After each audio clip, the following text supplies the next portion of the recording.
Was law enforcement not releasing the 911 call because of what was said or because of what was not said?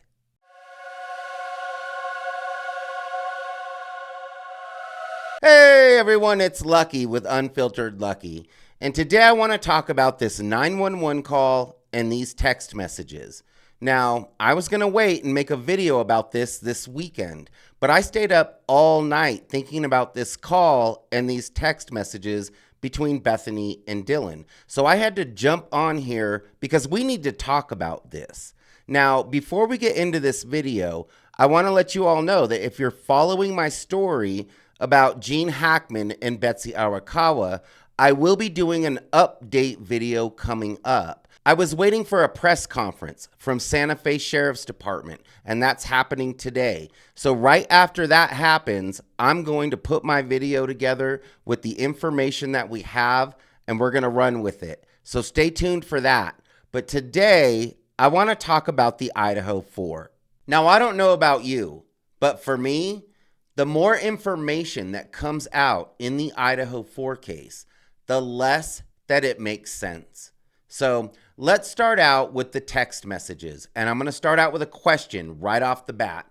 And that question is, why did Dylan message Eric G., the driver, at 2:10 a.m.? This is approximately 15 minutes after he supposedly dropped off Kaylee and Maddie at the King Roadhouse. And we know this because Olivia Gonsalves came out and said that she confirmed that Kaylee and Maddie were dropped off at exactly 1:56 a.m. Minutes matter. That's what she said. And she confirmed this from a security camera at the neighbor's house.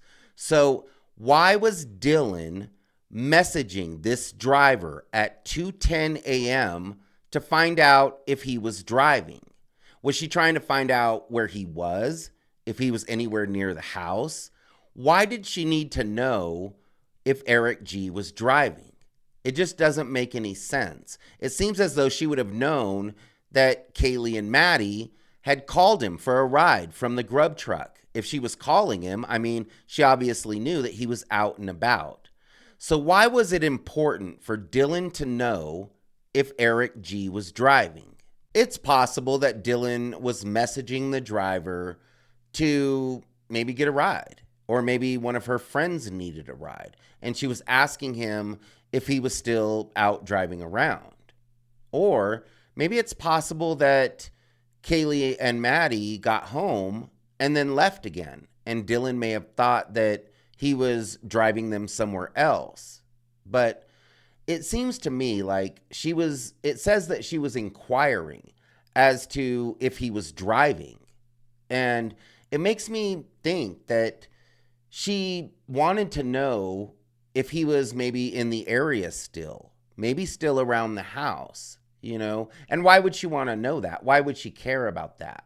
So there's a lot of reasons why Dylan could have been texting this driver, but it just seems odd that it happened right after he dropped Kaylee and Maddie off at home.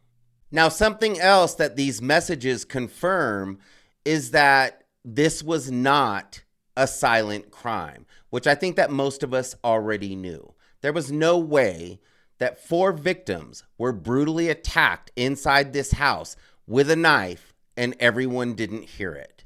In my opinion, Dylan heard everything that was going on that night, and I think that Bethany heard it too.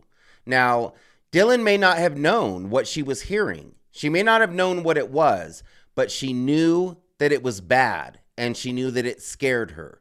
She told Bethany through text that she was freaking out. And Bethany texted back and said that she was freaking out right now also. So I believe that both of these roommates were hearing exactly what was going on inside this house. This was not a ninja that crept into this house and took everyone's life in silence and delivering initial strikes that would disable these victims from screaming. I think that there was a lot of noise inside this house as this was happening. What I don't understand about all of this noise that's going on inside of the house that Dylan and Bethany are hearing, at least Dylan, is that they don't react. There's no urgency for them to really do anything. They're basically texting each other back and forth, telling each other how much they're freaking out. And Dylan is telling Bethany that she's freaking out, but she's just sitting in her bedroom, not doing anything. They're not thinking about fleeing the house. They're not thinking about calling 911. They're not even thinking about calling friends over. Why not call Hunter J over at that time rather than later on in the morning, or call someone else from outside the house? Why just sit in your bedroom like a sitting duck and text each other? I mean, Bethany tells Dylan to run down to her room, because her phone is dying. So why wouldn't Dylan, if she was able to run down to Bethany's bedroom, I would just keep on going right out that front door. In my opinion, it seems as though they were scared, but they weren't scared enough to call 911 or flee the house. So now we know that Dylan did run down to Bethany's bedroom. So it's very possible that this footprint, this latent footprint that was in front of Dylan's door, belonged to Dylan. We've heard that it was a Vans type of shoe. So maybe it's possible that Dylan ran right through the same area as the attacker was walking through. And that's how she got body fluid on her shoe. Now, Dylan, it seems as though, cleaned that footprint up. And maybe it's just because it was in front of her door and she wasn't thinking about preserving evidence. When crimes like this happen, I doubt that, people are thinking about preserving evidence at that point. Like she said, she was freaking out. So it's very possible that she tried to clean this footprint up. It's also very possible that maybe she didn't want law enforcement to know that she had stepped in the crime scene, basically, and still not called 911. It just doesn't make sense to me that Dylan runs down to Bethany's bedroom and then they just sit there. I mean, Bethany's bedroom window was the ideal exit. They could have climbed out that window and they would be gone. They were on the ground floor. But they never thought about fleeing. They never thought about calling 911. So after Dylan has tried to contact all of the girls in the house with no response, after hearing all of the noise that she was hearing what scared her, hearing crying, hearing a strange male voice, seeing a guy clad in black, and not being able to get a hold of any of her roommates after she's hearing all of this, then they just go to sleep. Like, does that make any sense at all whatsoever? That there's pure chaos going on inside this house, and Dylan's hearing all of it, and then she just goes down to Bethany's bedroom and goes to sleep. I mean, that makes no sense at all. Maybe they didn't go to sleep. Maybe they just sat in Bethany's bedroom until the sun came up. But, well, they sat there for a lot longer than that because they didn't start calling again until after 10 o'clock. So it just seems weird to me that there was no sense of urgency for Dylan and Bethany to take any type of action for everything that was going on inside the house. No call to 911, no fleeing the house, nothing. And that just seems strange to me. Now, I can understand that Dylan and Bethany did not want to go upstairs and check on their roommates. It's totally understandable. They were scared and they were freaked out. But that also tells us that they knew that something bad had happened on that second and third floor. That tells us, that's a clear indication that they were too scared to go up there and check on their roommates, and they knew that something had happened to them. I mean, they called people over to the house because they needed somebody to go up there and check. But they didn't do that. And that, in my opinion, tells us that they knew that something very bad had happened, and they still didn't call for help. In my opinion, this is not a good look for Dylan and Bethany. We know that everyone inside this house was intoxicated, and that would affect the way that they reacted to this situation. We don't know how someone's going to react to a violent situation, and I always try to keep that in mind. But what I don't understand is what would make Dylan and Bethany feel as though they were safe just staying inside Bethany's bedroom, and not running from the house. What would make them feel as though they were secure in Bethany's bedroom? I mean, even if the door was locked, this person, this attacker, has already been to the second level as well as the third level. And Dylan knows this. So if someone's angry enough to go into a house and take the lives of 4 innocent people with a knife, then an interior door is not going to stop them. They're going to kick that interior door right off the hinges.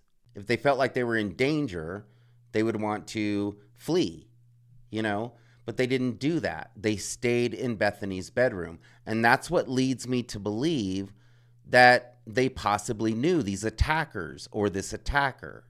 Let's talk about the 911 call. We know that there were multiple people on the line with the dispatcher and that the call was made from Bethany's phone.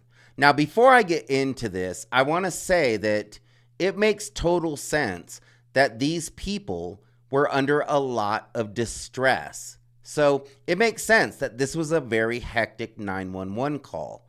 But let's start out by talking about the elephant in the room.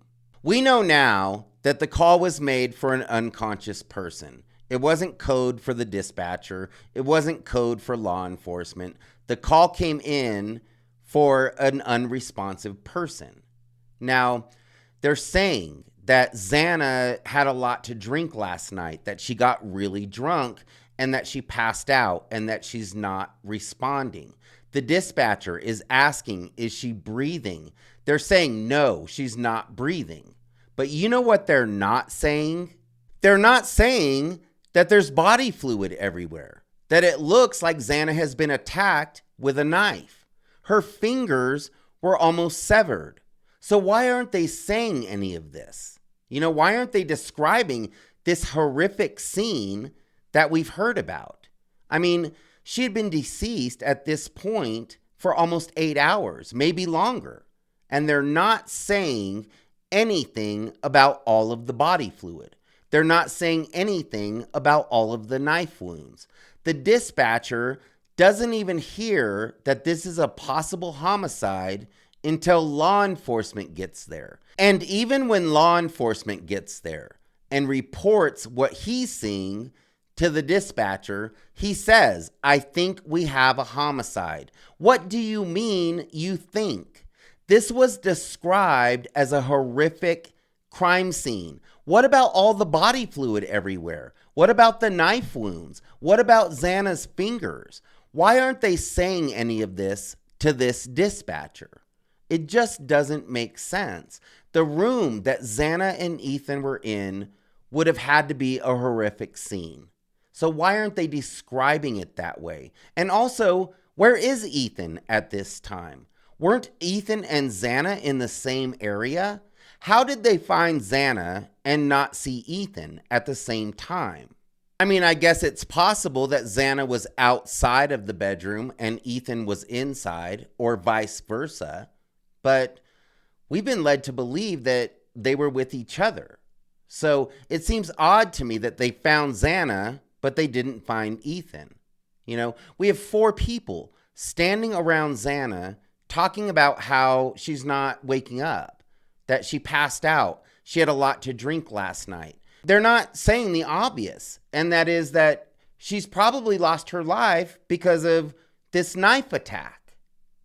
It just doesn't make sense because it sounds like these are 2 totally different scenes. The 4 people who called 911 are not describing the scene that has been described to us. something else that I found interesting is that in the beginning of the 911 call, the woman who is talking to the dispatcher, who I'm assuming is either Dylan or Bethany, asks the dispatcher, "Can I just tell you what happened pretty much?" Like, did she know what happened? It sounds as though she's trying to tell the dispatcher what happened in the house that night. Now, of course, the dispatcher, she wants to know what's happening right now because she's concerned about these patients. But it almost sounds like Dylan or Bethany is trying to tell the dispatcher what happened that night. None of this is adding up. I feel like the more information that comes out, the more confusing that this gets. The more we learn, the more facts that we learn about this, the less it makes sense. I feel like it made more sense when we were speculating. So it's going to get really interesting. And I really didn't expect to see these 911 transcripts and these text messages until trial. So I was glad that they came out. And we still have a lot to talk about when it comes to all of the documents that have come out last week. So we're going to do that this week, and we're going to talk about all of it. Thanks for hanging out with me today. I really do appreciate it. And if you liked my video, please hit the like button and consider subscribing to my channel. I hope that you all had an amazing day. We'll see you next time.